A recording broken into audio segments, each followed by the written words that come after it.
The only way to handle danger is to face it.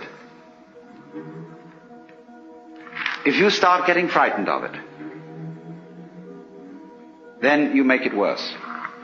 Because you project onto it all kinds of bogies and threats which don't exist in it at all. Whenever you meet a ghost, don't run away. Because the ghost will capture the substance of your fear and materialize itself out of your own substance. And will kill you eventually. Because it will take over all your own vitality. So then, whenever confronted with a ghost, walk straight into it. And it will disappear. We've got to survive. You must survive. That's the great thing we're all working under. And pounding it out day after day in anxiety. Because this is a description of anxiety. Anxiety is the fear that one of a pair of opposites might cancel the other. Forever. And if by any chance, by any means, you find out that that is not so, you have an entirely new attitude to what human beings are doing, which may be very creative, but which also may be very dangerous. You see through the game. You are only just kidding that you're just poor little me. See, the function of a guru, that is to say a spiritual teacher in India, is to give you a funny look in the eye. Because you come to him and say, Mr. Guru, I have problems. I suffer and it's a mess and I can't control my mind and I'm miserable and depressed and so on. And he gives you a funny look. And you feel a bit nervous about the way he looks at you. Because he's reading your thoughts. And this man is a great magician. He can read everything that's in you. He knows right down into your unconscious, and you know all the dreadful things you've thought, and all the awful desires you have, and you are rather embarrassed that this man looks right through you and sees them all. But that's not what he's looking at. He's giving you a funny look for quite another reason altogether. Because he sees in you the Brahman, the Godhead, just claiming it's poor little me. That's why he gives you a funny look.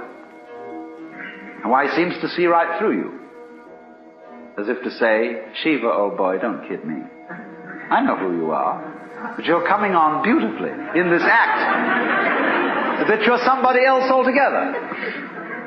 And I congratulate you. You're doing a wonderful job. Playing this part, which you call the person, my person. So, it's all very well. Anybody can have ecstasy. Anybody, as a matter of fact, can become aware that he is one with the eternal ground of the universe. But since that's what you are anyway, I'm going to ask, so what? When a hero goes on an adventure, and he leaves his people, and is going to a strange land, he can go away and just hide himself round the corner in an obscure house, and then appear a year later and say, I've been on a heroic journey, and tell all sorts of tales. And they say, prove it. Because they expect him to bring back something which nobody has seen before. Then they believe you've been on a journey.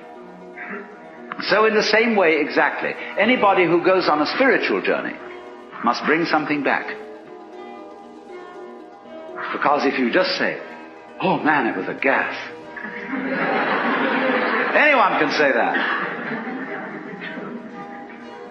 Now this is why in the doctrines of Buddhism there is a differentiation between two kinds of enlightened beings.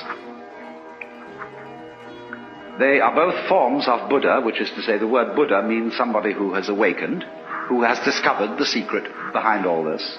In other words, all this thing we call life with its frantic concerns is a big act,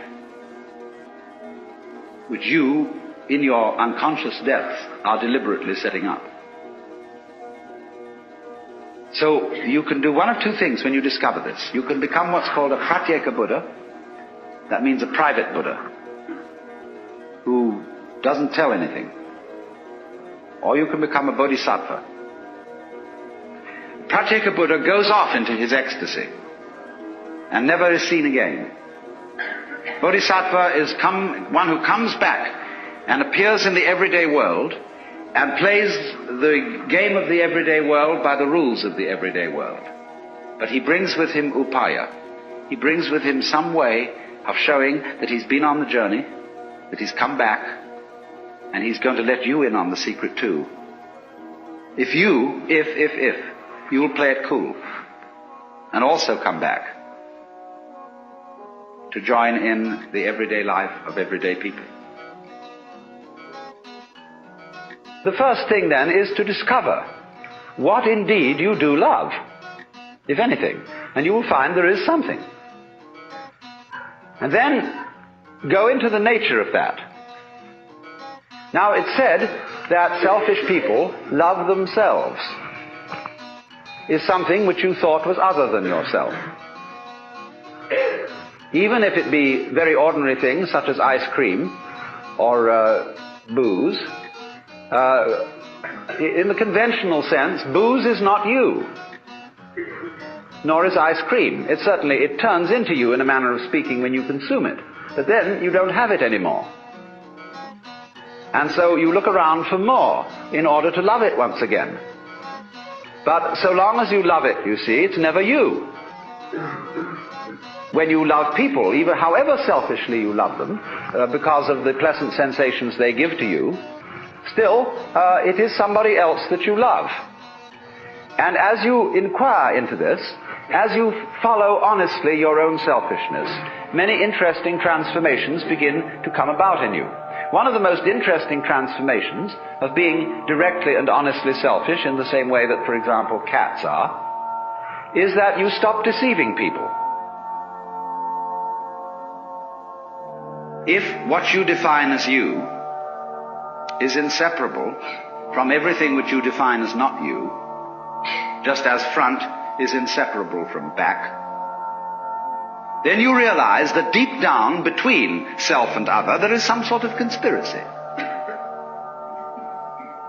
If these things always occur in combination and look very different from each other and feel quite different, nevertheless the feeling of difference between them allows each one to exist. And so underneath the opposition or the polarity between self and other, or between any other pair of opposites you can think of, there is something in common, as there is, for example, between figure and background. You can't see a figure without a background. You can't have an organism without an environment. Equally, you can't have a background without a figure, or an environment without organisms in it, or without things in it. You can't have space which is unoccupied by any solid. You cannot have solids not occupying some space. This is absolutely elementary, and yet we don't realize it, because, for example, the average person thinks that space is nothing. That it's just a sort of not there-ness in which there are things. And we are slightly afraid that not there-ness, that nothingness, that darkness, that the negative poles of all these oppositions will win. That they will eventually swallow up every kind of being and every kind of there-ness. But when you catch on to the game, you realize that that won't happen. Because what is called not existing is quite incapable of being there without the contrast of something called existing. It's like the crest and the trough of a wave. You can't have a wave that is all trough and no crest, just as you can't have a wave which is all crest and no trough. Such a thing has never been manifested in the physical universe. They go together.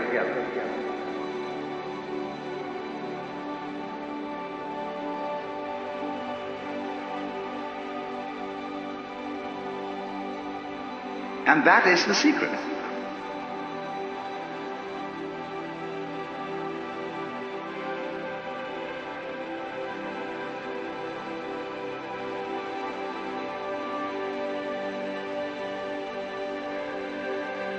There really is no other secret than that.